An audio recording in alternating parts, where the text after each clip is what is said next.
بسم الله الرحمن الرحيم الحمد لله والصلاة والسلام على رسول الله وعلى آله وصحبه ومن والاه السلام عليكم ورحمة الله.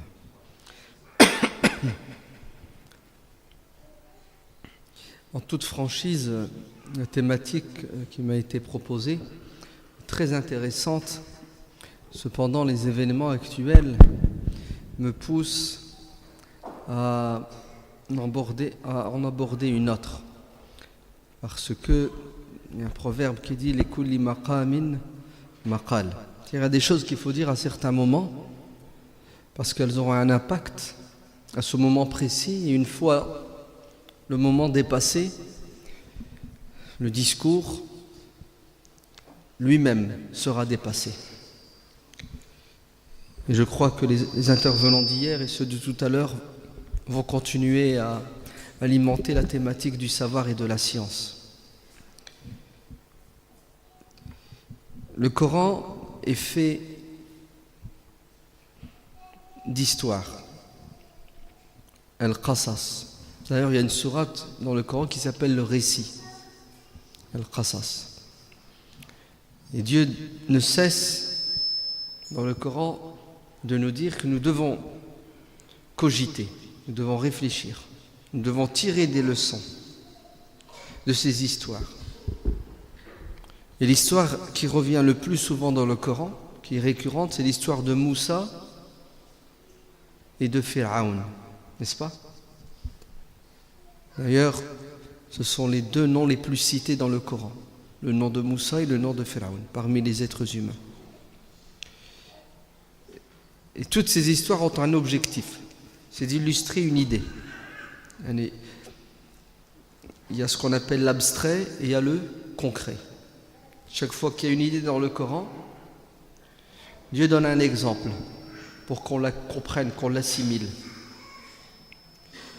Il y a une histoire particulière dans le Coran qui est différente des autres histoires parce que elle nous est contée, cette histoire, dans une seule sourate, et toute la sourate ne parle que de cette histoire. C'est l'histoire de Youssouf, alayhi salam. Il y a une sourate qui s'appelle la sourate Youssouf. Et elle commence par le rêve que Youssouf, alayhi salam, fait, et elle se termine par l'avènement de Youssouf en tant que souverain tout-puissant. Pourquoi cette histoire dans le Coran? Dieu le dit, « Nahnu naqussu alayka ahsana al-qasas » Je vais te raconter au messager, Dieu parle à son prophète, mais en fait il parle à tout musulman à travers le prophète. La meilleure des histoires, la plus belle des histoires. Et cette histoire est remplie d'enseignements. Et je ne vais pas vous la raconter parce que j'ai rien à faire. Je ne vais pas mettre dans le Coran cette sourate pour augmenter le nombre de pages qui est dans le Coran. Cette sourate, vous devez l'avoir à l'esprit parce que dedans, il y a une histoire d'un homme que vous devez prendre comme exemple. Ulaika alladina hadallah fabihudahum iqtadi. Ces gens-là, les prophètes, Dieu les a mis sur le droit chemin. Et nous devons connaître ce chemin qui est droit et le suivre. Malheureusement, beaucoup de gens lisent la sourate Youssouf, ont déjà entendu parler de l'histoire de Youssouf, mais ils n'ont pas fait l'analyse qu'il faut. Si bien que rien ne les interpelle et ça n'a pas de conséquences sur leur quotidien. Alors, je vais vous prendre un passage de l'histoire de Youssouf et vous allez voir comment ce passage est fondamental pour nous musulmans français en ce 21e siècle qui a commencé avec ce que vous savez, le fameux 11 septembre, qui est une déclaration de guerre contre l'islam, contre les musulmans. Et malheureusement, jusqu'à présent, les musulmans n'ont toujours pas eu la réaction qu'il faut. Et on sait très bien que nous sommes loin de l'action. Mais au moins, si nous devons réagir, réagissons intelligemment. Mais comment voulez-vous que nous agissions et que nous réagissions si nous n'avons pas la feuille de route? Et la feuille de route, elle est là, elle s'appelle le Coran, mais on ne le comprend pas. Et parfois, quand on ne le comprend pas, on ne le met pas assez en pratique. Vite fait, un petit résumé. Youssouf alayhi salam fait un rêve, il le raconte à son père. Son père voit dans son rêve un signe. Youssouf est jalousé par ses frères, combattus. Ils attendent à sa vie. Vous entendez? Ses frères de sang veulent sa peau. Youssouf va être récupéré par des commerçants qui vont l'arracher à sa famille et aller le vendre en Égypte alors qu'il est originaire de la Galilée, la Palestine. Il va se retrouver en Égypte, il va être vendu comme une marchandise à un vil prix, Thaman Bars. Il va se retrouver dans la cour de ceux qui dirigent l'Égypte à l'époque, des rois, les Hyksos. Il va être adopté par le vizir et son épouse. Youssouf grandit dans ce milieu qui est différent du milieu dans lequel il est né. C'est un fils de prophète, donc avec une culture, avec une religion, avec des repères. Là, il a été déraciné, il est dans un autre milieu, en opposition au niveau spirituel, au niveau moral, avec ce qu'il sait, ce qu'il a appris.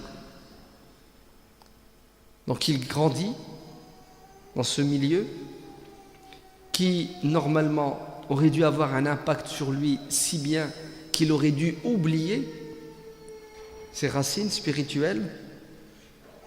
Mais quand Dieu veut sauver quelqu'un, Dieu est capable de tout, vous le savez. Donc pourquoi désespérer? Youssouf est un jeune homme intègre.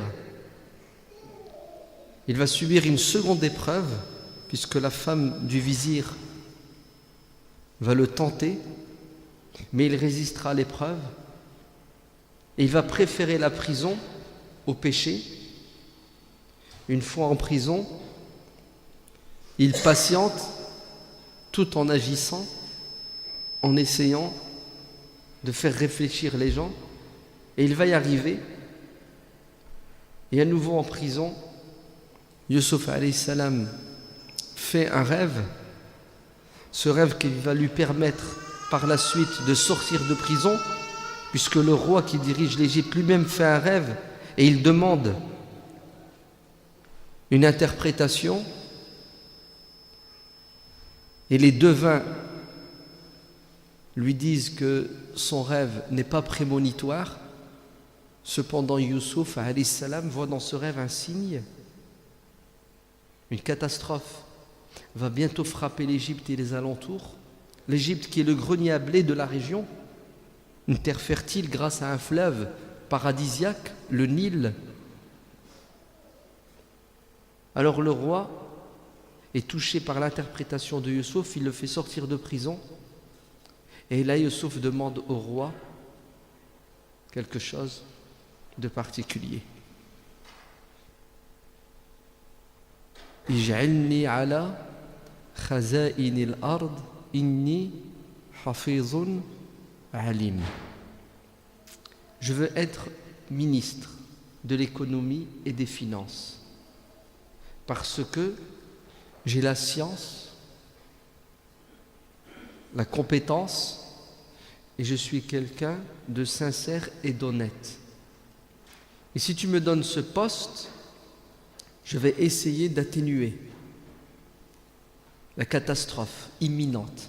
7 années d'abondance suivies de 7 années de sécheresse et de disette. Et pour cela, il faut quoi? Il faut une stratégie. Vous entendez? Pour éviter une catastrophe. Et le roi fait confiance à Youssouf. Youssouf se met au travail Et Youssouf va sauver non pas uniquement son père, sa mère, ses frères et ses sœurs, sa tribu, les enfants d'Israël, les croyants, mais il va sauver toute la population concernée par cette sécheresse. Et Youssouf finit au plus haut poste de l'État, puisque certains historiens diront qu'il deviendra le vizir, le premier ministre. Il est resté lui-même, il n'a pas vendu son âme au diable, et il a été utile et efficace à l'humanité. Voilà, je vous ai résumé l'histoire de Youssouf. Ça va? Vous l'avez entendu? Très bien. Qu'est-ce que nous devons tirer comme leçon de cette histoire? Première des leçons, c'est que dawamul hal min al muhal. Vous entendez? C'est un proverbe. Et c'est une vérité. Rien ne dure. Tout est éphémère. Si aujourd'hui tu possèdes, demain tu peux être dépossédé de tout ce que tu as. Aujourd'hui tu es en bonne santé, demain tu peux la perdre et tomber malade à jamais. Si aujourd'hui tu vis dans un milieu où il y a de la paix, demain la guerre peut remplacer la paix. Voilà, rien ne dure. C'est une loi qui gère la vie d'ici-bas. Youssouf alayhi salam annonce au roi que on va avoir 7 années d'abondance où tout le monde est content, tout le monde a à manger, tout le monde est satisfait. Et vous savez que quand on a de quoi vivre, voire même que lorsque l'on vit dans l'opulence, dans l'aisance, il y a moins de délinquance, il n'y a pas de vol, puisque les êtres humains, ils ont tout ce qu'il faut, ils ont du boulot, ils ont du travail. Vous changez les conditions, il n'y a pas de travail, il n'y a pas d'argent, automatiquement l'être humain va se corrompre, parce qu'il a besoin de vivre, et il va tout faire pour rester en vie, lui et ses proches, quitte à donner la mort aux autres. C'est exactement ce qui se passe dans le monde animal. Nafsi, nafsi. Alors Youssouf alayhi salam, par la grâce de Dieu et son intelligence, annonce une vérité. C'est que si aujourd'hui tout va bien, dans quelques années, les circonstances ne seront plus les mêmes. Et on a intérêt d'anticiper. Vous entendez? Il faut anticiper. Il faut s'imaginer le pire et tout faire pour que le pire n'arrive pas. Et si jamais il doit arriver, je suis prêt à gérer la crise. Mais si tu te réveilles un matin et tu te prends une tuile, tu vas automatiquement être dans la réaction. Déjà, tu as perdu puisque tu t'es pris la tuile. Secondo, tu n'as plus toutes tes forces intellectuelles, psychologiques, psychiques et physiques. Tu as été affaibli par le coup qui t'a été assaini. Par contre, celui qui se projette dans l'avenir, il est capable d'esquiver, d'éviter les problèmes et les malheurs. Et d'ailleurs, le fameux proverbe est là pour le prouver. Il vaut mieux prévenir que guérir. Guérir, c'est plus compliqué. Par contre, si on fait de la prévention, on évite beaucoup de maladies, on évite beaucoup de catastrophes.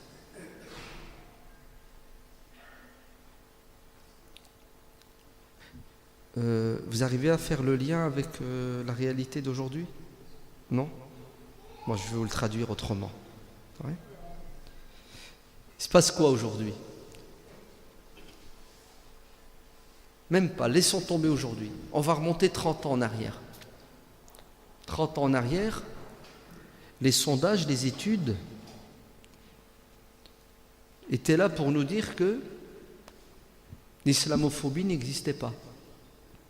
Les gens n'étaient pas dans une posture de crainte, de peur, de doute vis-à-vis des musulmans. Il n'y avait même pas de haine. Aujourd'hui, faites n'importe quel sondage. Est-ce que vous êtes pour construction de mosquées? 80% non. Est-ce que vous êtes pour le voile? 99% non. Est-ce que vous êtes pour... regardez, je vais exagérer, je vais me projeter dans l'avenir. Dans 20 ans, on va peut-être faire des sondages, on va demander aux gens, est-ce que vous êtes pour que les musulmans puissent pratiquer leur religion? D'ailleurs, aujourd'hui, il y en a qui le disent. Ils disent non, l'islam n'a pas de place en France. Non, vous savez ce qu'ils ont dit? L'islam est incompatible avec la République. Vous n'avez pas, vous, musulmans, les mêmes valeurs que nous, occidentaux non musulmans. C'est ce que ça veut dire, ça? Ça veut dire, tu es personne non grata. Toi, là, le musulman, tu sais tes valeurs, ta manière de penser, d'être, de vivre, ne correspond pas avec la nôtre. Conclusion de deux choses, l'une ou l'autre. Soit tu changes, tu t'adaptes, tu t'intègres, tu t'assimiles, tu te transformes, ou, si tu ne veux pas le faire, moi, j'ai les moyens de te changer, de te transformer par la force. Oui, je vais t'imposer le changement. Avec une pression psychologique terrible et avec des lois que je vais pondre à dose homéopathique tous les 6 mois, tous les ans. Et c'est une question de temps. Et dans 30 ans, tu verras. Tu seras tout sauf musulman. Alors, possible ou pas possible? C'est envisageable ou c'est pas envisageable? Je suis dans un délire ou non? Écoutez, si vous voulez le savoir, c'est simple. Cherchez, il y a des étudiants qui ont fait des thèses. Il y a même un livre qui a été édité sur l'islam dans les médias, de 90 à 2000. Et vous allez voir le traitement médiatique de la question de l'islam et des musulmans en France et en Europe. Et vous savez que les médias sont le porte-parole du peuple? Non. Les médias créent l'opinion. Vous entendez? Les médias fabriquent l'opinion. Bon, je vais vous le dire autrement. Les médias manipulent. Alors pas tous, il y a des bons médias, mais de manière générale, les médias ne sont pas neutres. Ils ne sont pas là pour transmettre des informations. Ils sont là pour créer des idées. Ouais. Alors si, entre 60 et 80, les années 60 et les années 80, l'islam était traité d'une manière, entre 80 et 2000 d'une manière, et depuis 2001, septembre, l'islam est traité d'une autre manière, c'est qu'il y a des gens qui pensent et qui réfléchissent cette question de la présence de l'islam et des musulmans en Europe et qui prennent des décisions. Et il y a une évolution, c'est crescendo. Ils ne sont pas en train de dire « Waouh, super les musulmans, il y a parmi eux des bons, des mignons, des gentils. Il y a une minorité de mauvais comme dans toutes les communautés. » Non.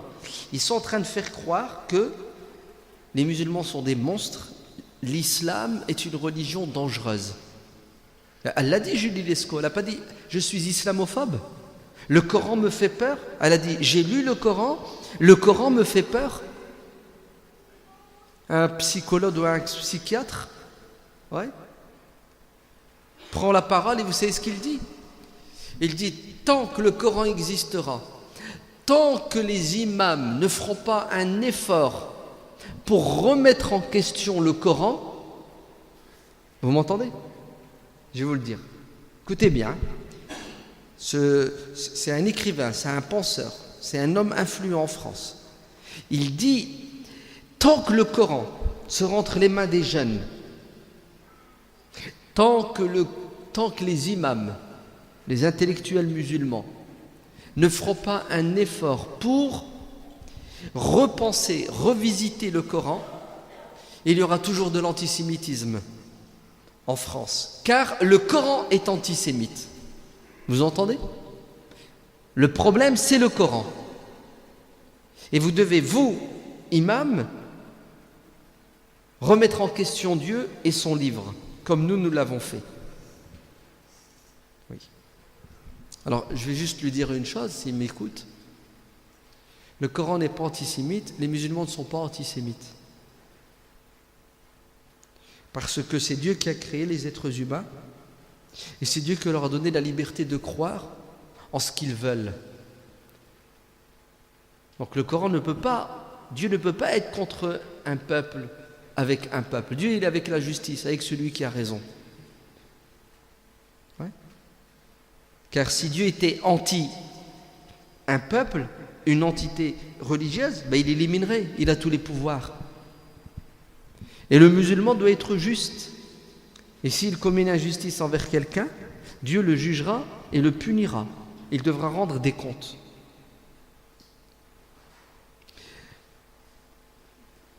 À partir de l'an 2000,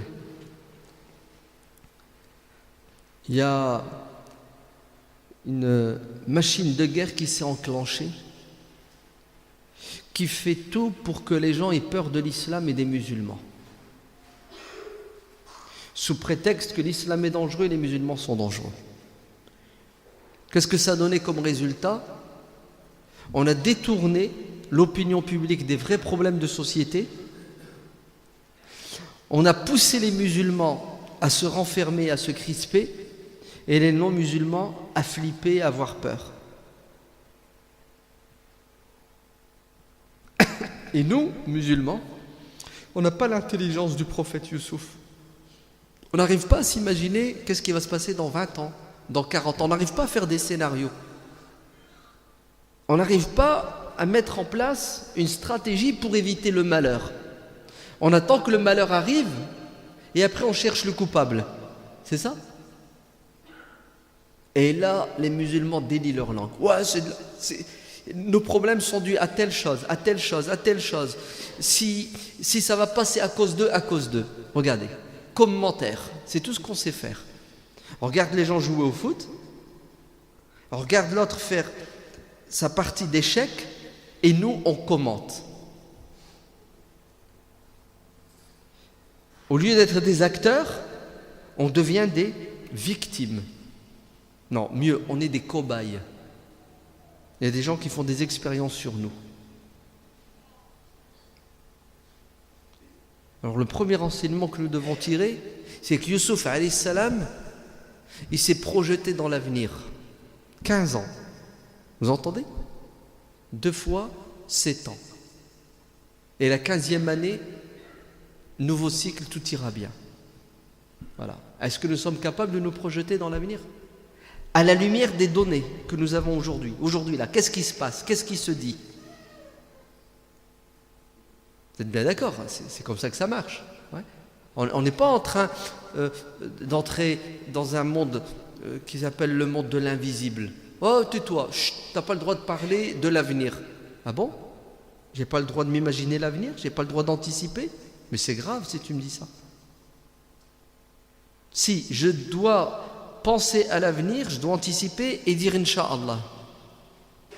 Mais pas dire ah non, non, c'est rien, ce qui va se passer dans 10 ans, c'est pas mon problème. Non, mais c'est suicidaire ce que tu dis. Ali ibn Abi Talib radiyallahu anhu dit vis sur terre comme si tu devais être éternel. Vis sur terre, ouais. Allez, mets-toi dans la posture de quelqu'un qui ne mourra jamais. Fais des plans pour 1000 ans. C'est comme ça qu'il faut agir sur terre. Pas attendre le matin, puis on se réveille, bon, il se passe quoi, on doit faire quoi? Non, c'est pas comme ça que ça marche. Donc ça, c'est le premier point. À la lumière des données actuelles, nous devons mener une analyse qui va nous permettre d'anticiper les problèmes. Je ne vous parle pas de régler les problèmes qu'il y a aujourd'hui. Hein. Non, préparer l'avenir, parce qu'il y a d'autres problèmes qui arrivent qui sont pires que ceux qui existent aujourd'hui. Il faut déjà se les imaginer et apporter des solutions maintenant pour les atténuer, voire les faire disparaître. Deuxième point qu'il faut retenir. Youssouf était musulman, oui ou non? Il était musulman. Vous êtes d'accord? Le roi d'Égypte de l'époque, il était musulman? Non. Le premier ministre, Al-Aziz, il était musulman? Non. la société égyptienne, de la plèbe jusqu'à l'aristocratie, n'était pas musulmane. Youssouf alayhi salam a grandi en Égypte dans un milieu qui n'est pas musulman. Alors, il est resté musulman ou il n'est pas resté musulman? Il est resté musulman, malgré le milieu qui n'était pas musulman. On adorait des statues à l'époque. Youssouf était en prison et vous savez ce qu'il faisait avec ses collègues de prison? Il leur faisait de la da'wa. Il les appelait à l'islam, à croire en un Dieu unique. Et qu'est-ce qu'il leur disait? A'arbabun mutafarriqun khayrun amillahi al-wahidul qahar. Il les invite à la critique. Comment vous faites pour adorer une multitude d'idoles, de statues? C'est pas possible. S'il y a plusieurs dieux, ils vont se disputer entre eux. Il y en a un qui va dire pleuvoir, l'autre il va dire soleil. Ça va être le boxon. L'univers va connaître le chaos. Regardez comment il les interpelle, comment il essaie de les ramener à la raison, comment il essaie de les ramener à la croyance en un Dieu unique tout-puissant. Vous avez vu, tu peux très bien vivre dans une société qui n'est pas musulmane, où rien n'est musulman, et tu sais ce que tu fais? C'est toi qui l'influences, cette société. Et ce n'est pas elle qui a le dessus sur toi. Oui, c'est possible. Youssouf est un exemple. Et si Dieu nous raconte son histoire dans le Coran, c'est pour que nous le prenions comme exemple. Parce qu'il y a des gens qui disent « Ah non, on ne peut pas vivre en France parce que la France n'est pas musulmane. Et si je vis en France, je vais quitter ma religion, je vais la renier, donc il faut que je m'en aille. » C'est ça? C'est pas vrai. Youssouf alayhi salam, c'est pas qu'il vivait avec les pauvres, les petites gens. Non, il vivait, où ça? Dans le palais, là où il y a le plus d'influence. Vous entendez? Là où tu as le plus de chances de quoi? De t'égarer. Mais quand tu as une forte personnalité, quand tu es convaincu, quand tu sais d'où tu viens, qui tu es, où tu vas, le monde entier ne peut pas te changer. Et si jamais ils utilisent la force, écoutez bien, si jamais ils utilisent la force pour que tu renies ton identité spirituelle, tu sors le joker. Tu dis amen à tout ce qu'ils veulent avec ta langue et ton cœur est en paix. Illa man ukriha wa qalbuhu mutma'innun bil iman. C'est-à-dire tu peux renier en apparence ta religion tout en restant un véritable croyant. Franchement, vous ne trouvez pas que cette religion a une capacité d'adaptation extraordinaire? Elle te demande de rester toi-même, de ne pas céder à la pression, et si jamais ça devient impossible, qu'est-ce que tu fais? Le caméléon. Voilà, tu t'adaptes en apparence tout en restant toi-même. Donc Youssouf alayhi salam est resté musulman bien qu'il vivait dans un milieu non musulman. Mais il faut être sûr de soi. C'est-à-dire qu'il faut avoir confiance en soi. Il faut avoir confiance en soi. Le prophète sallallahu alayhi wa sallam n'a-t-il pas à la Mecque envoyé ses compagnons, une partie de ses compagnons en Éthiopie? Et il leur a dit, allez en Éthiopie, car là-bas en Éthiopie, vous avez un roi juste. C'était un roi chrétien, le Négus. Allez là-bas. Là-bas, vous aurez la liberté de pratiquer votre religion. D'ailleurs, parmi les gens qui l'envoient en Éthiopie se trouve sa fille. Sa fille, la fille du prophète sallallahu alayhi wa sallam, a vécu, où ça? Dans un pays non musulman, qui s'appelle l'Éthiopie de l'époque, chrétienne. Elle est partie avec son mari Uthman ibn Affan. Parce que ce qui compte, c'est la liberté. Que ce pays soit musulman ou non, ce qui importe, c'est est-ce que tu es libre d'être musulman là où tu es. Parce que nous, on connaît des musulmans qui quittent les pays musulmans pour venir vivre dans des pays non musulmans, parce que dans ces pays non musulmans, ils trouvent la liberté, et ils ont des droits, Et dans leur pays d'origine musulman, il y a l'injustice et il y a la répression. Donc arrêtez de tomber dans les extrêmes. Soyez justes. Ouais. Youssouf alayhi salam vivait en Égypte. Il était musulman. C'est lui qui faisait l'effort pour essayer d'influencer les autres. Et vous allez voir qu'il va réussir. Ça, c'est la deuxième leçon. Troisième leçon. Qu'est-ce que fait Youssouf une fois qu'il est sorti de prison? Il dialogue. Avec qui? Avec les responsables politiques. Président de la République égyptienne. Le roi, c'est ça? Comme ça qu'on dit un roi à l'époque. Il s'assoit avec lui. Il a des contacts et des relations avec ceux qui dirigent. Il en avait déjà avant. Il en a eu pendant qu'il était en prison, puisqu'il a demandé à ses 2 copains de prison: une fois que vous sortirez de prison, vous parlerez de moi. Vous rappellerez au roi que je suis en prison de manière injuste. Oui. Et il sort de prison, et Youssouf ne fuit pas ce milieu-là. Alors qu'on sait très bien que Youssouf s'est retrouvé en prison à cause de qui? Non, à cause d'une femme, qui l'a dragué, qui est l'épouse du Premier ministre. Et c'est lui-même, le Premier ministre, qui va le mettre en prison. Il a subi une injustice terrible, Youssouf alayhi salam. Mais quand il est sorti de prison, est-ce qu'il avait de la haine? Il n'y avait pas de haine. Vous savez pourquoi? Parce que Youssouf, en prison, il n'a pas perdu son temps. Il a adoré Dieu. Et il a fait son devoir. Il a pratiqué sa religion et il a invité les gens à sa religion. Vous comprenez? C'est-à-dire, le musulman, là où tu le mets, il est utile pour lui-même, il est utile pour les autres. Ouais. Il n'accepte pas l'injustice, mais quand il l'a subie, dans le mal, il réussit à quoi? À voir un bien et il fait du bien. Vous comprenez? Très important de voir les choses comme ça, parce que ça te donne toujours l'espoir. L'espoir de quoi? De réussir. Mais dès que tu te mets dans la tête que tu as perdu, tu ne cherches pas à changer, tu ne cherches pas à évoluer. Youssouf, il est en prison, il ne va pas se suicider. Il ne va pas fumer de la drogue. Il ne va pas déprimer. Au contraire, je suis en prison, allez, bismillah. Il sort quoi? Il sort ses armes, l'intelligence, le bon comportement. Il est au service des autres.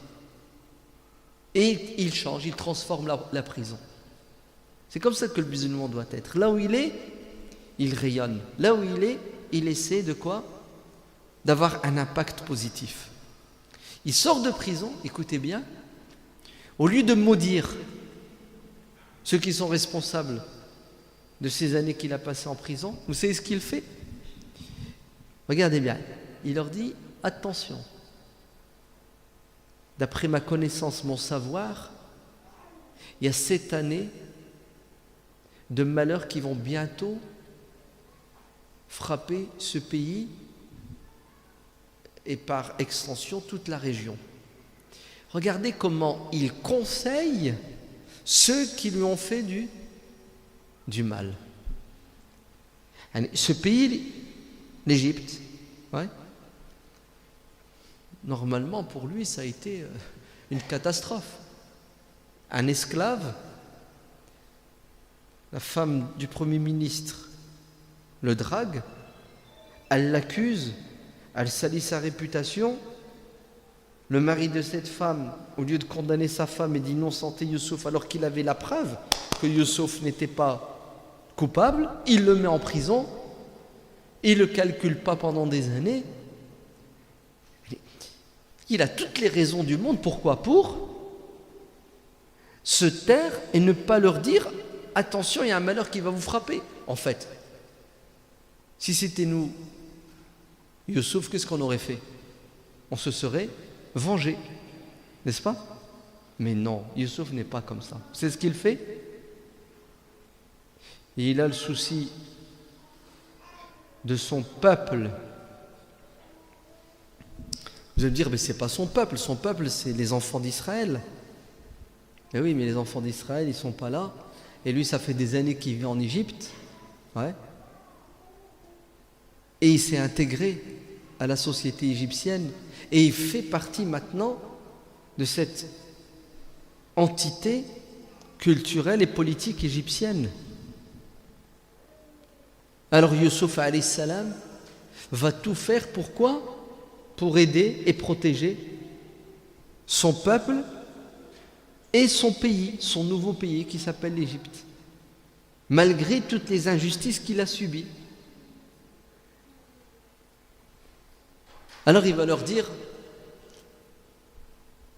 il faut vite anticiper le malheur qui va nous frapper. C'est pas seulement qu'il leur dit, vous savez ce qu'il fait? Comment on va faire pour éviter le malheur? C'est-à-dire qu'il vient avec un plan, une stratégie.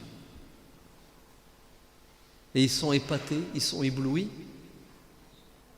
Et Youssouf leur dit, écoutez, si vous voulez que je vous sauve, si vous voulez que je vous tire d'affaire, il faut me donner la responsabilité.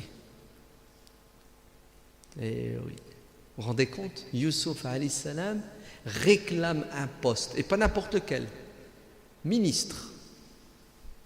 Donnez-moi ce poste, et vous allez voir que je vais bosser pendant 15 ans pour sauver le pays. Ils vont lui donner le poste. Question. Un musulman a le droit de courir après la responsabilité et un poste? Le prophète sallallahu alayhi wa sallam n'a-t-il pas dit, celui qui réclame un poste, ne lui donnez pas? Non, il l'a dit dans un hadith. Alors on fait quoi? Youssouf réclame, ouais, donnez-moi le poste de ministre. Et il l'a eu, et vous savez que ce que ça a eu comme conséquence positive. Et Dieu nous dit de le prendre comme exemple. En fait, lorsque quelqu'un réclame un poste, et que vous voyez, et que vous pensez que ce n'est pas la bonne personne, ne lui donnez pas. Sinon vous trahissez la confiance du peuple. Vous entendez? Celui qui se présente pour être élu, ne lui donnez pas votre voix si vous pensez qu'il n'est pas la personne appropriée. Mais si vous pensez que c'est le mec qu'il faut, c'est la femme qu'il faut, au poste qu'il faut, vous devez obligatoirement le soutenir et le mettre à ce poste-là, parce que si ce n'est pas lui, ça sera quelqu'un d'incompétent qui va commettre des injustices et qui ne va pas assumer. Vous avez compris là? Abu Dharr radiyallahu anhu demande au prophète alayhi salam un poste. Il lui dit, prophète, donne-moi une responsabilité. Qu'est-ce que le prophète lui dit? Non, ya Abu Dharr, tu es quoi? Faible. Vous avez vu? Il refuse de lui donner le poste. Pourquoi? Pas parce que ce n'est pas un bon musulman, Abu Dharr al-Ghifari, c'est le 4e converti à l'islam. C'est le 4e homme à s'être converti à l'islam. Abu Dharr, c'est une sommité au niveau spirituel, au niveau religieux. Mais Abu Dharr n'est pas fait pour être responsable. Pourquoi? Parce qu'il est faible. Eh oui, on ne peut pas tout... On n'est pas fort et puissant dans tous les domaines. Alors le prophète lui dit, non, ya Abu Dharr, je ne te donnerai pas de poste, pas parce que je ne t'aime pas parce que tu n'es pas un bon musulman. Non, non, non, parce que tu es faible, tu es daïf. Ouais. Et celui qui prend une responsabilité alors qu'il n'en est pas capable, il n'est pas à la hauteur, le regrettera sur terre et dans l'au-delà. sur terre et dans l'au-delà. Mais qu'est-ce qu'on a le droit d'appeler les gens à soutenir quelqu'un? Est-ce que j'ai le droit, moi, de me présenter pour être maire, pour être député, pour être président? Est-ce que j'ai le droit? Oui, j'ai le droit. Si je pense que je suis la personne la plus appropriée. Et si je pense que je peux être utile. Donc Youssouf alayhi salam dit au roi: Ij'alni ala khaza'ini al-ard. Tu veux que je sauve les gens de la misère et de la galère? Donne-moi les moyens. Le premier moyen, c'est la responsabilité. Voilà.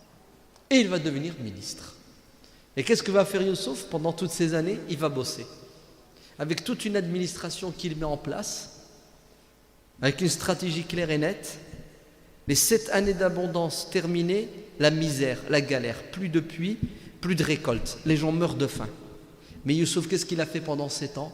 Il a mis de côté. Et ensuite, il redistribue aux gens, au compte-gouttes, juste ce qu'il faut pour qu'ils tiennent pendant cette année. Et parmi les gens qui vont venir se servir, en Égypte, son père, ses frères et ses sœurs. Vous avez vu, subhanallah, quand les chrétiens disent les voies du Seigneur sont impénétrables, ça marche très bien ici. Ouais. Regardez, pourquoi Youssouf a fait ce rêve, 11 étoiles, le soleil et la lune? Pourquoi ses frères l'ont jalousé? Pourquoi ils l'ont jeté dans le puits? Pourquoi il a été récupéré? Pourquoi il a été vendu? Pourquoi il a été dragué? Pourquoi il s'est retrouvé en prison? Pourquoi à nouveau il rêve? Le roi rêve. Vous savez pourquoi tout ça? Pour que Youssouf devienne ministre, pour sauver des millions d'êtres humains de la misère et de la galère. Ouais. Ajib. Vous avez vu comment Dieu déplace les pions? Vous avez vu comment Dieu met la personne où il faut? Et parfois tu ne comprends pas. Pourquoi ça m'arrive? Pourquoi ceci? Pourquoi cela? T'inquiète, il y a quelqu'un qui gère l'univers. Ouais, et qui le gère bien. C'est pas parce que tu ne comprends pas que c'est pas bien. Tu as intérêt d'avoir la foi, tu as intérêt de savoir qu'Allah est capable de tout, que Dieu est sage. Maintenant, toi, tu dois faire quoi? Une fois que tu sais ça, tu dois obéir à Dieu. Et vous savez c'est quoi l'obéissance à Dieu? C'est faire ce que tu penses être le mieux. Le mieux pour qui? Pour toi et pour les autres. Voilà, c'est ça l'obéissance à Dieu. Essayer d'être le plus utile. Youssouf aurait très bien pu, une fois sorti de prison, se barrer, retourner en Palestine, chercher après son père et sa mère, quitter ce pays islamophobe, raciste, ce pays où il a subi une injustice, ce pays où ils adorent les statues, où ils boivent de l'alcool. Non. Oh là là là, attendez. S'il fait ça, il aura été égoïste, il aura pensé qu'à lui-même, il aura agi sous les sentiments. Et Dieu ne veut pas ça. Dieu, il veut que l'on agisse avec intelligence et que l'on regarde toujours l'intérêt général. Alors Youssouf était ministre dans un pays non musulman, dans un gouvernement non musulman. Pour ça aujourd'hui, quand tu dis à des jeunes, Allah yabarak fikoum, faites de la politique. Prenez des cartes dans des partis politiques pour être utile à votre société. Parce que c'est quoi la politique? La politique, c'est gérer les affaires de la société. C'est ça la politique. Ah non, c'est trop dangereux. Si jamais j'entre dedans, je vais perdre mon âme, c'est ça? Ouais. D'ailleurs, on ne m'acceptera pas si je reste intègre.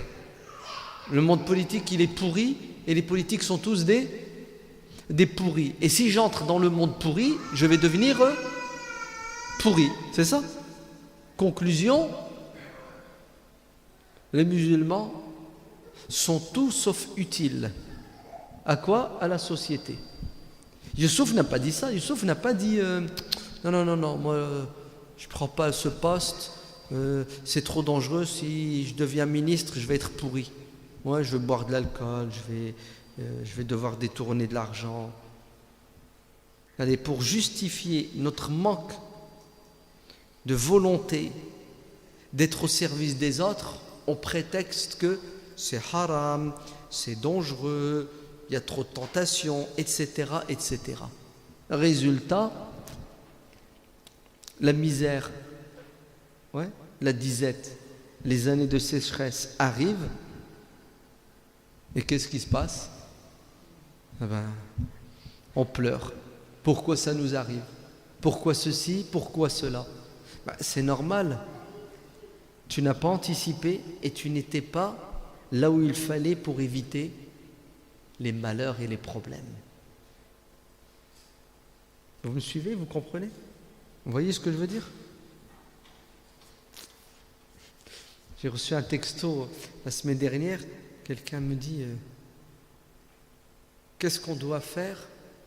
Une musulmane a été agressée, on lui a retiré son voile, on l'a frappée, on lui a coupé ses cheveux.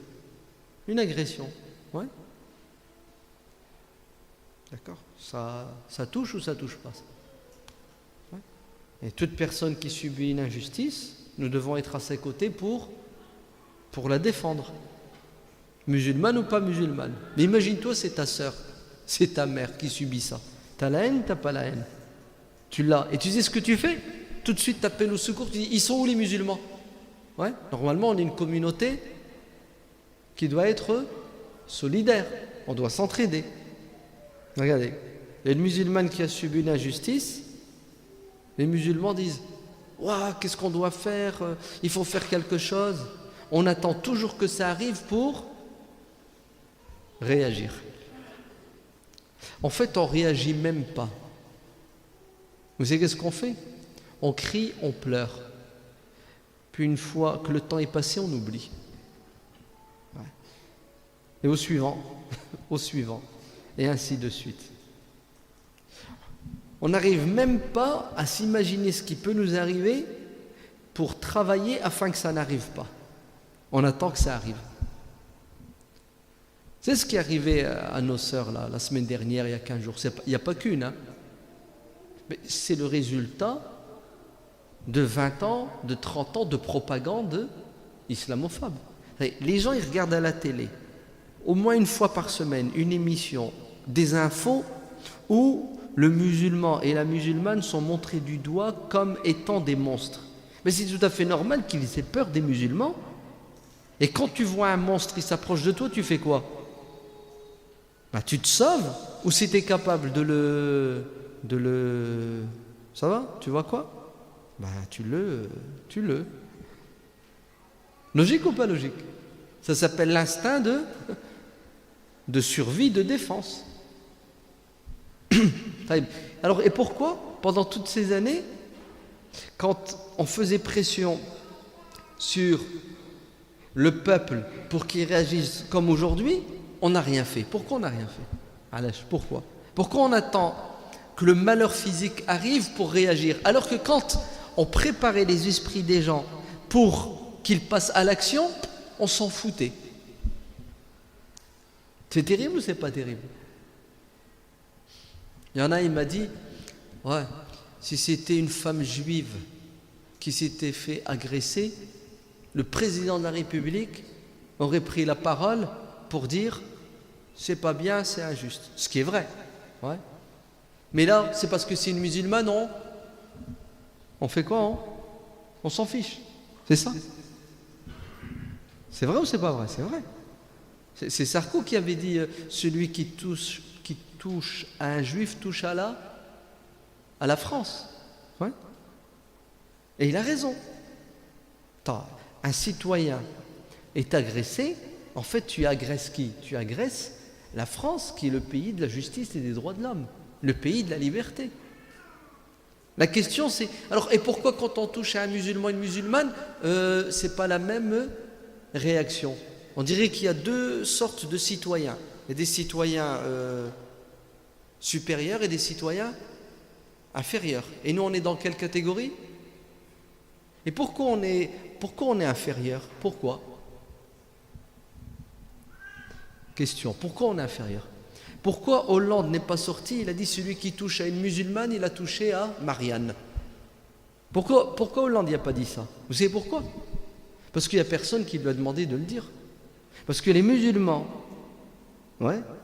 qui doivent faire pression sur Hollande pour qu'Hollande prenne le micro et dise attention, si vous touchez une musulmane, c'est toute la France qui va vous combattre, parce qu'une musulmane, c'est un être humain, c'est un citoyen, une citoyenne, on doit respecter. Vous savez pourquoi? Parce que les musulmans ont accepté d'être inférieurs, d'être bas, d'être nuls. Et nos concitoyens juifs ont fait le travail qu'il fallait pour qu'ils soient respectés. Les homosexuels ont fait le boulot qu'il fallait pour qu'ils soient respectés. Mais toi, tu ne fais pas ce qu'il faut pour que tu sois respecté. Pourquoi tu pleures alors quand on te met une claque? Pourquoi tu pleures? Vous avez compris le problème où il est? Le problème, il est chez nous. Il n'est pas chez les autres. Le problème, il est dans le fait que les musulmans ne veulent pas participer à leur société. Ils vivent dans la société uniquement pour prendre, mais ils ne donnent pas. Youssouf, vous savez ce qu'il a fait? Hop, il a apporté à la société. Il a travaillé pour la société. Il a protégé la société.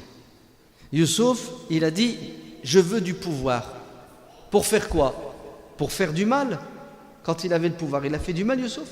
Il a fait du bien à tout le monde. Il a sauvé tout le monde. Voilà. Les musulmans sont des spectateurs qui regardent, et quand il s'agit d'agir, être des acteurs, ils trouvent 50 000 excuses pour ne pas agir, pour ne pas être acteur. 50 000 excuses. Wallah, si nos hommes politiques, écoutez bien, si nos hommes politiques nous voyaient, si on allait les voir, si on parle avec eux, si on leur dit qui nous sommes, voilà ce que nous voulons, déjà ils vont savoir qu'on existe. Deuxièmement, ils vont découvrir qu'on n'est pas des monstres. Troisièmement, ils vont nous défendre, parce que c'est leur travail de défendre les citoyens. Mais pourquoi tu veux qu'ils se mouillent, qu'ils prennent la parole, qu'ils te défendent alors que tu es un monstre? Et tu veux la preuve que tu es un monstre? Enquête spéciale, enquête exclusive. C'est ça? L'homme politique, le pauvre, Mskin, il se paie, comme tout le monde, des émissions, des heures d'émission. Il se fait influencer, oui ou non? Peut-être même qu'il reçoit des gens qui lui disent « Attention, les musulmans sont des monstres. » Pourquoi non, on n'a pas de contact? Pourquoi on ne va pas vers eux? Pourquoi on ne les invite pas? Pourquoi on ne discute pas avec eux? Pourquoi on ne fait pas pression sur eux? Pourquoi? Vous savez pourquoi? Parce que le musulman, il a déjà la réponse toute faite. C'est tous des pourris. Wallah, le musulman, c'est tous des pourris. Donc moi, je ne traîne pas avec les pourris. Moi, je ne m'assois pas avec un pourri, je ne parle pas avec un pourri. Si tu ne veux pas parler avec les pourris, alors pourquoi tu te plains qu'il y a de la pourriture? C'est toi le premier responsable. Parce que tu laisses le pourri diriger. Normalement, quand quelqu'un est pourri, dirige, qu'est-ce qu'on fait? On le laisse ou on ne le laisse pas? Qu'est-ce que dit l'islam? L'islam dit quoi? Quand il y a quelqu'un qui dirige et qui est injuste, on doit le laisser diriger ou on doit le combattre? Dites-moi, qu'est-ce que dit l'islam? On le laisse ou on le retire? On le retire. Qu'est-ce qu'a dit Abu Bakr as-Siddiq quand il est devenu calife? Il a dit, écoutez-moi, obéissez tant que j'obéis à Dieu, à son prophète. C'est ça? C'est ce que ça veut dire. Ça veut dire, écoutez, suivez-moi, obéissez tant que je respecte la loi de Dieu, du prophète, tant que je fais appliquer la loi de Dieu et du prophète. Vrai ou faux? Mais si jamais je déconne, si jamais je vous demande de désobéir à Dieu au prophète, si jamais je commets des injustices, vous devez m'écouter. Vous devez me suivre. Qu'est-ce qu'a dit Omar ibn al-Khattab radiallahu anhu? Omar ibn al-Khattab a dit un jour aux Sahaba, si vous voyez que je déconne, vous faites quoi? Il y a un Sahabi, Hudayfa je crois, c'est ce qu'il a dit. On te remet sur le droit chemin avec nos épées. Qu'est-ce qu'il le dit? Tu déconnes? Bon alors là tu rêves si tu crois qu'on va te laisser. Vrai ou faux? Taïb. Tu dis que le maire y est pourri, le député y est pourri, le ministre y est pourri, le président y est pourri. Et tu fais quoi? Mais continue à rester au pouvoir et à faire de la pourriture. Tu sais ce que ça veut dire? C'est-à-dire que tu es complice. Tu es complice. Avec lui, oui. C'est logique ou c'est pas logique? Et vous savez ça là, cette manière de penser, elle est catastrophique. Il y a certains savants musulmans qui disent ça. C'est ce qu'ils disent. Ils disent celui qui dirige, une fois qu'il est au pouvoir, quelqu'un prend le pouvoir, une fois qu'il est au pouvoir, même s'il l'a pris par la force, on doit lui obéir même s'il est pourri. Oui, il y a des savants qui disent ça. Et vous savez ce qu'ils disent? Ils disent il faut respecter, obéir et se soumettre à celui qui dirige, même s'il est injuste. Même s'il prend ton argent, même s'il te met en prison, il te torture, tu dois dire quoi? Amen. C'est pour ça quand la révolution en Tunisie, en Égypte, au Yémen, en Libye, en Syrie, vous savez qu'est-ce qu'ont dit certains savants musulmans? Ils ont dit ce que le peuple fait, c'est haram. On n'a pas le droit de se soulever contre eux. C'est ça? Les dirigeants. On doit se soumettre. Omar ibn al-Khattab, il dit si je déconne, vous faites quoi? Ils lui ont dit on te remet dans le droit chemin. Et Hadou, qu'est-ce qu'ils te disent? Ah non, il faut dire Amen et se soumettre. Qu'est-ce que ça a développé chez les musulmans? Ça a développé la soumission. Le musulman est devenu un esclave. Un esclave. Voilà. Il se fait diriger par n'importe qui lui impose n'importe quoi. Et qu'est-ce qu'il fait? Amen. Parce qu'il y a peur. Parce qu'il ne veut pas faire des efforts. Il ne veut pas changer les choses. Il accepte. C'est grave ou c'est pas grave? Voilà. Vous me dites, pourquoi le président il n'a pas défendu? Pourquoi le ministre de l'Intérieur il n'est pas sorti, il a pris le micro, il a dit ceux qui ont fait ça à cette femme, je vais leur faire. Pourquoi il n'a pas fait ça? Taïeb. Et toi, pourquoi tu n'as pas fait ce qu'il fallait pour que lui, le ministre, sorte et dise ça? Parce que tu crois que le ministre il sort parce qu'il a envie.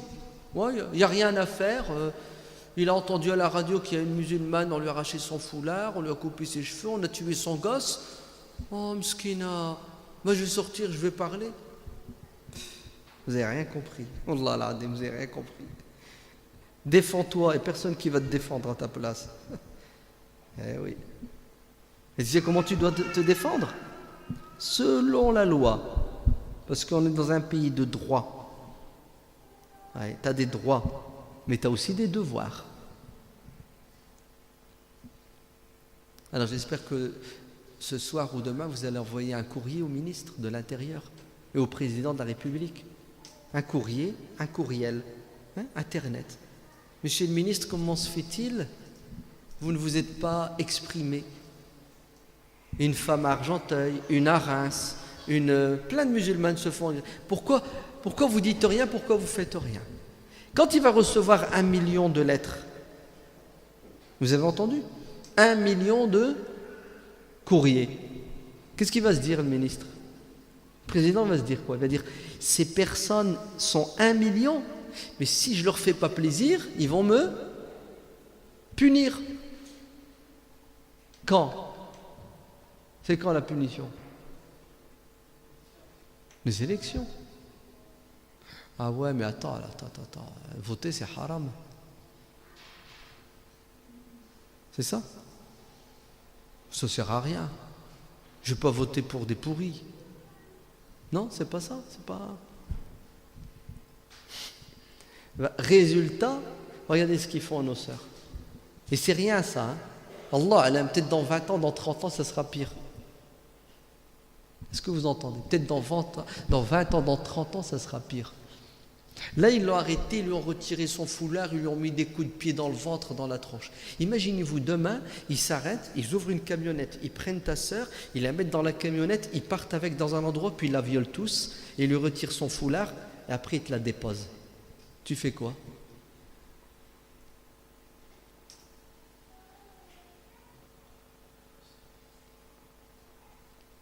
C'est pas possible. Je rêve. Voilà. On n'a que ce que l'on mérite.